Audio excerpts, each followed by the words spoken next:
कभी बनना हो तो बाज बनना, लेकिन कभी तोता मत बनना। तोता बोलता तो बहुत है लेकिन ज़्यादा ऊंचाई तक उड़ नहीं सकता। बाज बोलता तो कम है लेकिन सबसे ऊंचाई पर उड़ता है और बाकी पंछियों को राजा होता है एक बाज। आज मैं आपको 5 ऐसे पॉइंट बताऊंगा जो हर इंसान को बाज से सीखना चाहिए। लाइफ की बहुत बड़ी लर्निंग है इन 5 पॉइंट में। पहला लेसन, ईगल फ्लाई अलोन। बाज अकेला उड़ता है लेकिन बाकी पंछियों से ऊपर उड़ता है।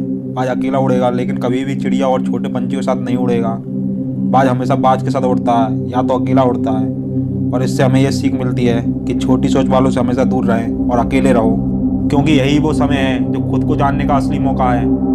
दूसरा लेसन, बाज का विजन बहुत ज़्यादा क्लियर होता है और बहुत ज़्यादा स्ट्रांग होता है।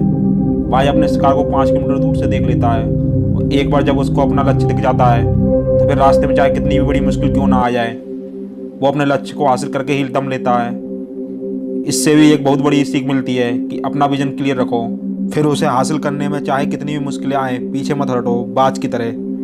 थर्ड लेसन, बाज कभी भी मरे हुए जानवरों को नहीं खाता, वो हमेशा जिंदा शिकार करता है। और इससे हमें यह सीख मिलती है कि जो हमारा पास्ट है वो मर चुका है, तो उन मरे हुए सारे थॉट पर ध्यान ना मत दो और अपनी आने वाली ताज़ी और फ्रेश ज़िंदगी पर ध्यान लगाओ। अपने पास्ट की जो पुरानी यादें तुम्हें तंग करती हैं उन्हें वहीं रहने दो जहाँ उनकी जगह है, और तुम्हारे पास्ट की जगह तुम्हारे पास्ट में है, उसे वर्तमान में जगह मत दो, क्योंकि एक बार तुम्हारा पास्ट तुम्हारे प्रेजेंट में आ गया तो तुम्हारा पास्ट तुम्हें कभी प्रेजेंट में नहीं रहने देगा।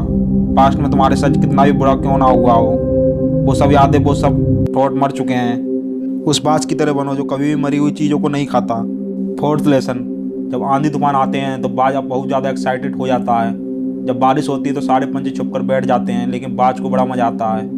जब तेज़ हवाएं चलती हैं तो बाज उन हवाओं के सहारे और तेज़ी से ऊपर की तरफ उड़ता है और उड़ते उड़ते इतना ऊपर उड़ जाता है कि बादलों से भी ऊपर पहुंच जाता है। और इससे भी बहुत बड़ी सीख मिलती है कि मुसीबत में मजा ढूंढो। और नेपोलियन हिल ने भी एक बार कहा था कि हर बड़ी चुनौती अपने साथ एक बहुत बड़ा अवसर लेकर आती है।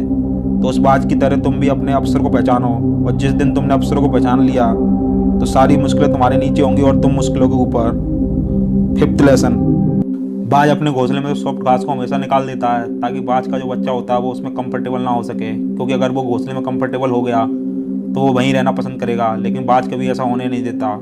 बाज एक पंछी है और उसे भी ये बात पता है कि there is no growth in comfort zone, लेकिन हम तो इंसान हैं और इंसान होने के बाद भी हम में से कई सारे लोग ये समझते ही नहीं। आप जितना ज़्यादा कंफर्ट जोन में रहोगे आपकी लाइफ उतना ही ज़्यादा आने वाले टाइम में अनकंफर्टेबल हो जाएगी।